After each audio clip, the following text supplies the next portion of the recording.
네, 안녕하세요. 세상의 모든 공부 채널의 방장입니다. 이번 시간에는요, 약간 역사 공부를 좀 해보겠습니다. 산업혁명, 1차, 2차, 3차 산업혁명, 4차 산업혁명 역사로 보는 역사에서 이 4차 산업혁명에 대한 어떤 느낌, 어떤 생각들을 한번 이야기해 보도록 하겠습니다.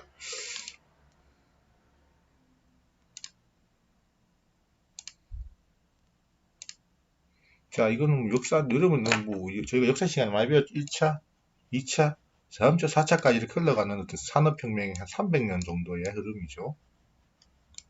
1차는 뭐죠?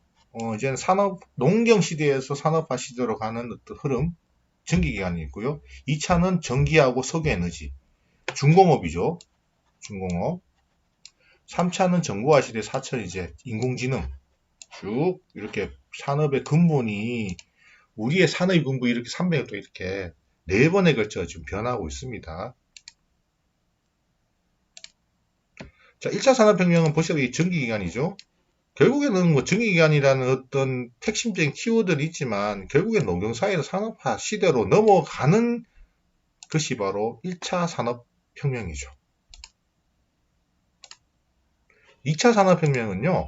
제가 앞전에 말씀드렸지 전기하고 석유에너지라는 어떤 큰 기술적 이슈 그리고 역사적으로는 자본주의하고 제국주의가 확대되는 계기가 됐죠. 왜냐하면 이런 전기와 석유에너지 모터하고 내연기관이 발전하면서 대량 생산 체제가 됐죠. 그래서 많은 원자재와 대량의 소비처가 필요하고 그 결과 이런 공업국을 이렇게 2차 산업혁명이 일어났더니 여기서 이런 식민지 개척을 하게 됐죠. 이런 소비처나 원자재가 필요하니까요. 자기들이 산업혁명을 뒷받침할 수 있는 그런 소비처나 원자재가 필요하니까요. 그래서 제국주의하고 자본주의가 확대되는 계기가 바로 2차 산업혁명이었다고 보시면 됩니다.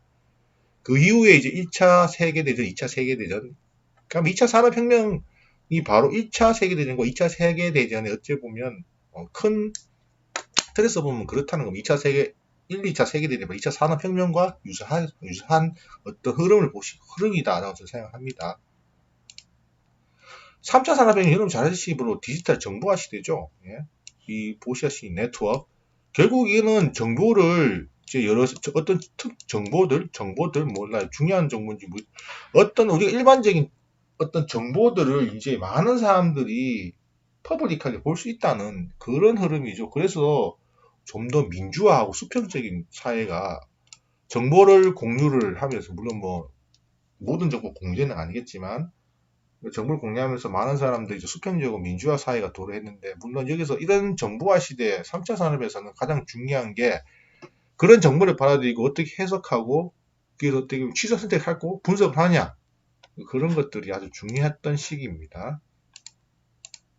자, 4차 산업혁명은 보다시피 이제는 3차 산업혁명은 어차피 인간이 그런 정보나 기술을 가지고 분석하고 해석하고 결정을 내렸지만 이제는 그렇지 않다고 4차 혁명에서는 바로 누가 인공지능이 이런 인간이 해야 될 분석, 설계, 해석 이런 것들이 이제 AI가 한다는 거죠.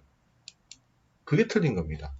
빅데이터, 뭐 인공지능, 사물 인텔리전스 있지만 이런 것들이 연구고 커넥션 되어 있는 겁니다. 지금요. 그러니까 어찌 보면 3차 산업혁명은 어찌 보면 단순하게 말하면 인터넷, 한마디로 우리가 말하는 PC들, 서버들 이런 물리적인 어떤 커넥션이지만 4차 산업혁명에서는 모든 것들, 모든 사물, 뭐 기계, 설비 이런 것들이 다 연관되어 있다는 게 커넥션 되어 있다는 게 바로 중요한 겁니다. 모든 3차는 어찌 보면 컴퓨터, 4차는 모든 설비들, 모든 기기들이 이제 연결되어 있다. 그걸 통해서 AI가 해석하고 분석해서 판단을 내린다. 뭐 그런 의미죠. 그래서 하나 중요한 게 4차 산업혁명에서 철학적 의미가 있죠. 인공지능이 인간을 넘어서는가. 이에 대한 어떤 철학적인 어떤 문제가 대두되고 있습니다. 자, 세상이 변한다. 그것이 혁명인가에 대해서 고민해 보겠습니다. 우리 혁명이라는 걸 하려고 하면, 다 진행되면, 어떻게 보면 진입 장벽이라는 게 있죠. 장벽이란 게 벽에 부딪히죠. 네, 기존 세력들에 대한 기존의 기독교 세력과 어떤 제도의 어떤 벽에 부딪히는데, 뭐 영국 같은 건 러다이트 운동이나 적기조례라는 그런 제도가 있었죠. 이게 어찌 보면 기계가 노동자를 대신하니까 일자리가 줄으니까 영국 노동자들이 기계 파괴하는 게 바로 러라이트 운동이었고, 적기조에는 이게 이제 내연기관이 있고 자동차가 나오니까 그 마차업계와 마블을 보호하기 위해서 제도가 적기조인데 어떻게 했냐면, 이게 사람이 여기 있고 자동차 여기 있으면 이 빨간 기수가 자동차를 이끌고 가는 거죠. 이렇게 쭉 이 빨간 줄 쭉 앞으로 쭉 가면 이 속도에 맞춰서 이 차가 움직이는 겁니다. 어찌 보면 참 시대의 변화에 순응하지 못했던 어떤 그런 제도들이 기득권 세력이었던 권한을 보호하기 위해서 이런 것들이 그 시절에는 그런 제도들과 운동이 일어났습니다. 물론 일자리하고 연관되지만요. 그러니까 지금까지 우리가 말했던 그런 산업혁명의 시초는 영국이죠. 영국은 너무 빨랐어요. 너무 빠르게 산업혁명을 진행하다 보니까 적기조나 비현실 제도도 나와버렸고, 그래서 적기조례가 나오니까 이제 그런 아주 뭐랄까요, 시대의 흐름이 맞지 않는 제도 때문에 자동차 산업이 흐름이 주도권인 미국, 독일, 프랑스 넘어가 버렸죠. 그리고 전기가 보급됐는데 영국은 이미 도시화가 진행되다 보니까 이미 가스등, 도시화의 가로등이 가스였어요. 가스등이 보급되어 있는 상태인데 문이 빠르니까요. 이 산업혁명이 제일 빨랐던 나라 영국이지 않습니까? 영국. 그래서 이미 구축돼 있었죠. 그런데 다른 신흥공업들은 가스등조차 없는 경우도 많았기 때문에 그쪽에서는 새로운 신규 인프라를 만들 수 있죠. 왜? 영국은 가스 가로등을 교체해갖고 다시 전기 가로등으로 교체를 못하죠. 기존에 있던 게 있는데. 하지만 신흥공업들은 원래 도시화가 진행돼서 원래 가로등이 없었는데 그냥 그거를 전기 가로등으로 바로 바꿔버린 거죠. 그래서 전기 산업이 발전해버린 거죠. 그래서 아이러니하게 영국이 오히려 이런 제도와 기존 인프라 때문에 대열에서 뒤처지게 되는 결과를 맞게 하게 됐습니다. 그래서 1, 2차 세계대전 때 영국이 어찌 보면 기술력적이나 산업 생산력에서는 독일에 뒤질 수밖에 없었지 않느냐라는 생각을 제가 하고 있습니다. 자, 모바일 경제 중국에 추월당하다 돼 있죠. 이것도 보면 아까 지금 영국의 어떤 너무 빨리 가니까 안 된다. 중국은 현금이 중요하죠. 중국은 현금 선호를 하는데 신용카드라는 게 없죠.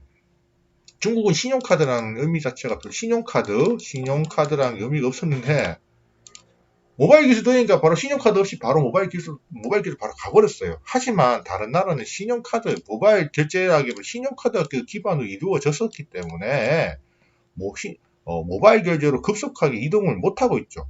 그죠? 카드 기반이 이루어졌기 때문에 중국 신용 이상화 되지 않았기 때문에 저로 급속하게 이동하고 있죠. 이건 어찌 보면 영국에서 일어났던 적기조나 가스 등과 비슷하죠. 기존의 관습이 새로운 기술과 흐름의 발전을 지금 저해하고 있다는 겁니다. 아직까지 신용카드 기반으로 모바일 결제를 하고 있지 않습니까? 그죠? 근데 중국은 신용카드가 원래 쓰지 않았던 건데 현금에서 바로 모바일로 넘어가 버린 그런 퀀텀 점퍼가 돼버린 거죠. 자, 일자리와 4차 산업, 일자리와 2차 산업, 일자리와 3차 산업, 일자리 2차 산업이 일자리 2차 산업이 일자리랑 2차 산업이 어찌 보면 가장 큰 우리가 어떤 노동자들한테 어찌 보면 가장 큰 아픔을 준 것 같은데, 물론 4차 산업도 일자리가 많이 사라질 거예요. 많이 사라진다고 해요. 가장 최근에는 가장 각광받는 게 AI 관련 프로그램 만드는 소프트웨어 엔지니어가 가장 각광받는 이야기인데 4차 산업으로 진행되면서 우리도 많은 일자리가 사라질 것이 현실화되는데 우리 어떻게 적응해야 되나 물어보면 빌 게이츠는 로봇에 도입하자 이런 것들인데, 근데 저는 인류를 믿죠. 인류는 코로나도 그렇죠. 그렇게 힘들었지만 극복하고 있죠. 도전과 극복을 통해 성장하고 있습니다. 인공지능과 인간이 공존한다 해법도 인류는 찾아낼 거라고 저는 확신이 듭니다. 그래서 오늘은 4차 산업, 그러니까 산업혁명과 그리고 현재의 4차 산업 시대를 한번 훑어보는 시간이었습니다. 네, 감사합니다. 세상의 모든 공부 방장이었습니다.